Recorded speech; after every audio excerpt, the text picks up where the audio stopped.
Story number 1. I was on a boating trip with my dad about 3 months ago. I'll never forget what happened. It was our first day out, and we had done this several times before, and we knew what we were doing. However, all you non-boating people out there might not understand it, so I'll just skip over that stuff. It's irrelevant to the story anyway. So me and my dad were in our boat near the lake by our house when I see another boat in the distance. Boating was popular in our town, and it was a gorgeous day, so at first I thought nothing of it. Then I looked over again a little while later and happened to see just in time that they dumped something overboard. I wanted to see what it was and told my dad.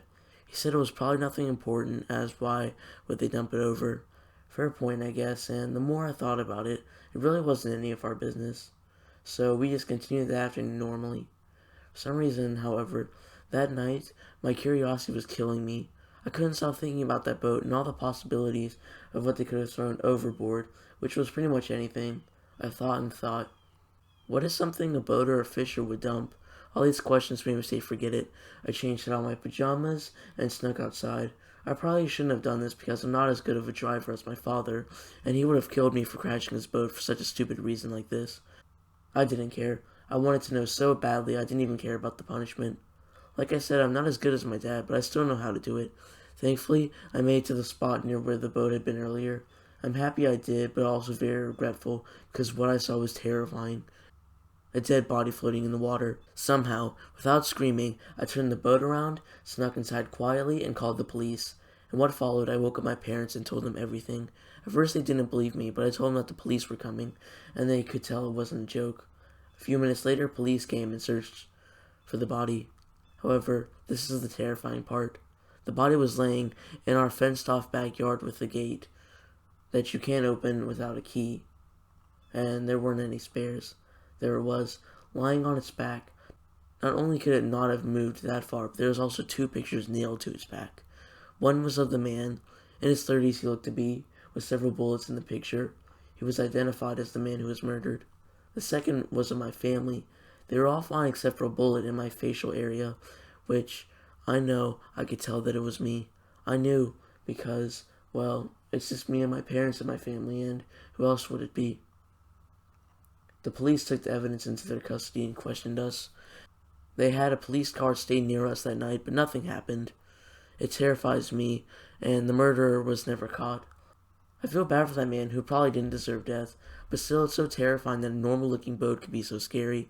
I'm happy I looked, or else things would have gone down a lot differently. My parents lectured me, but ultimately were happy I did it. Nothing ever came of this, however, and we still go boating and fishing to this day.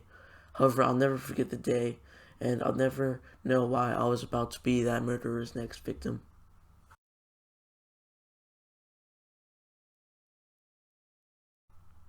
Story number 2.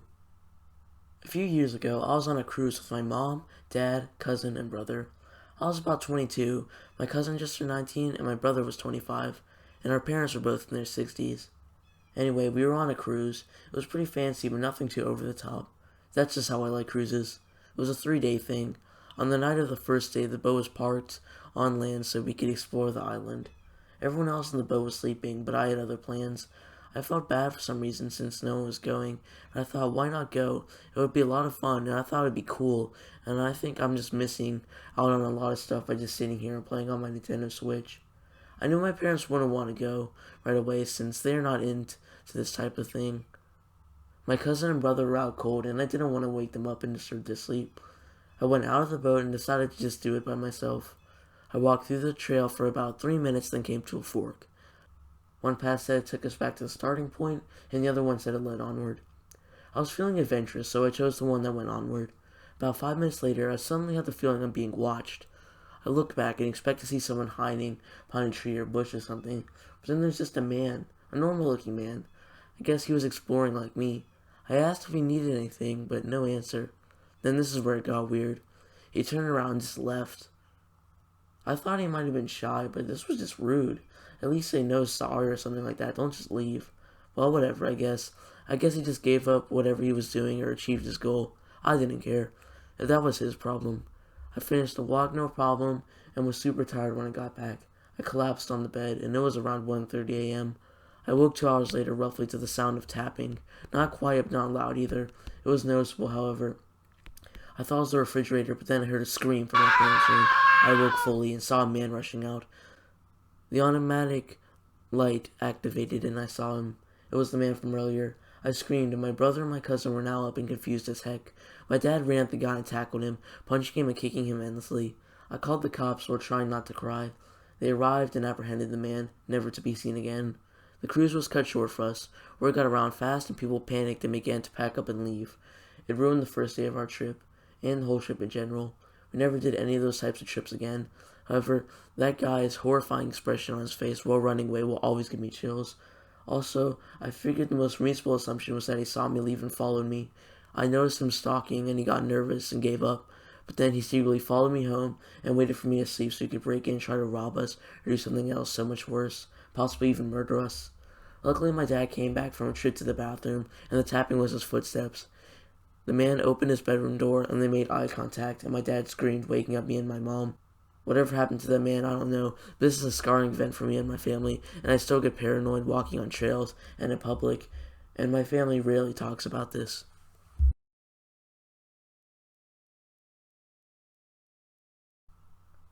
Story number 3.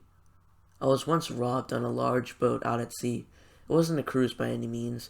It was a boat driven by my friend, and he invited a group of my friends and about 20 other people there for what he called a boat party. In other words, me and 29 people will be out at sea for a while, and I didn't know most of the people. I was an introvert, but I talked to my friend group because I knew all of them. Anyway, during the party, I drank some drinks. Skipping over the details, the lines got blurry, and I was talking to people I didn't know, which was rare. I was overage, so don't worry. Anyway, there were about 2 guys eyeing me down. They looked judgmental, but they were on the other side of the room. I was in a messed up state and waved at them, but there was no response.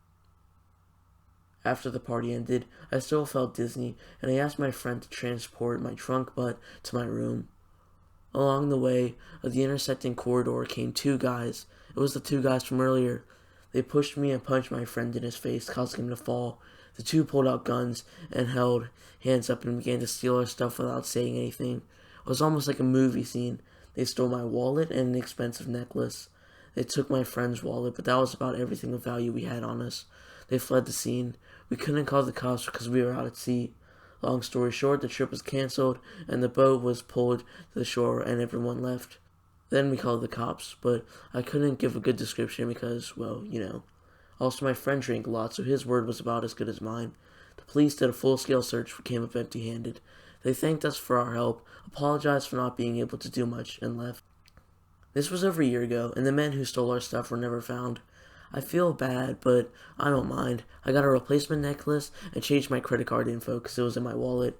I felt bad for my friend because I told him to come with me, and it was partially my fault that he got robbed. It was a scarring experience, and I know stuff like this happens often. When it happens to you personally, it's just terrifying. My friend and I still chat and are close. I never went to another one of these parties, and my friend stopped hosting them because of this. I honestly only went because I felt pressured and all my friends were going, and I felt bad if I didn't go. Anyway, that's all beside the point now, and this is the story of how I got robbed on a boat out at sea.